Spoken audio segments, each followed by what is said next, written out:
আসসালামু আলাইকুম সবাইকে। ইয়েটফিক্স পরিবারের পক্ষ থেকে আপনাদের স্বাগতম জানাচ্ছি। আজকে আমরা আপনাদের সাথে যে বিষয়টা নিয়ে কথা বলবো সেটা হচ্ছে অটো ডিএক্টিভ। আসলে মূলত অটো ডিএক্টিভটা কেন করা হয়? অনেক সময় দেখা যায় আমরা যখন কাস্টমারদেরকে লাইন দেই, কাস্টমাররা ফোন দিয়ে বলে যে ভাই নেক্সট মান্থ থেকে আমি আপনার লাইনটা চালাবো না। হয়তো তাহলে কি করেন? আপনারা নরমালি কি করেন? নেক্সট মান্থে যায় সেটা 30 বা 1 তারিখে যায় সেটা লাইনটাকে ডিএক্টিভ করে দেন। তো এটা তো আসলে সবসময় মনে থাকে না।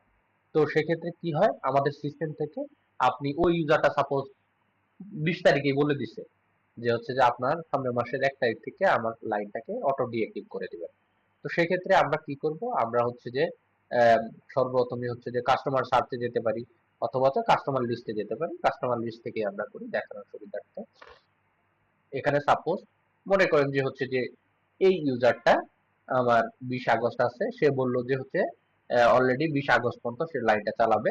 সে বললো যে 20 আগস্টের পরে গিয়ে আমার হচ্ছে যে 21 তারিখ থেকে মানে 21 তারিখ থেকে আমার লাইনটা 1-2 মাস আমি আপনার লাইনটা চালাবো না, আপনি আমার লাইনটাকে ডিএক্টিভ বন্ধ করে দেন, আবার 2-3 মাস পরে আবার চালু করবো।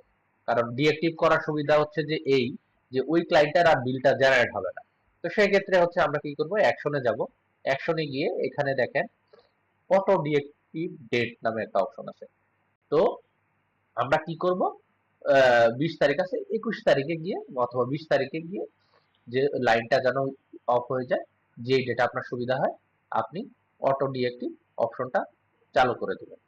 তাহলে কি হবে, আপনার সুবিধার্থে আপনি যতই ভুলে যান, হ্যাঁ, ওই ইউজারটা অটোমেটিক দেখেন, অটোমেটিক কি হবে, ওই এই যে অটো ডিএক্টিভ 20 তারিখ ডেট দিয়েছি, 20 তারিখে আমার ওই লাইনটা অটো ডিএক্টিভ আকারে বন্ধ হয়ে যাবে। আশা করি বিষয়টি বুঝতে পেরেছেন। তারপরেও যদি কারোর কোনো সমস্যা বুঝতে অসুবিধা হয় তাহলে আমাদের টিমকে অবগত করবেন। ধন্যবাদ সবাইকে। আসসালামু আলাইকুম।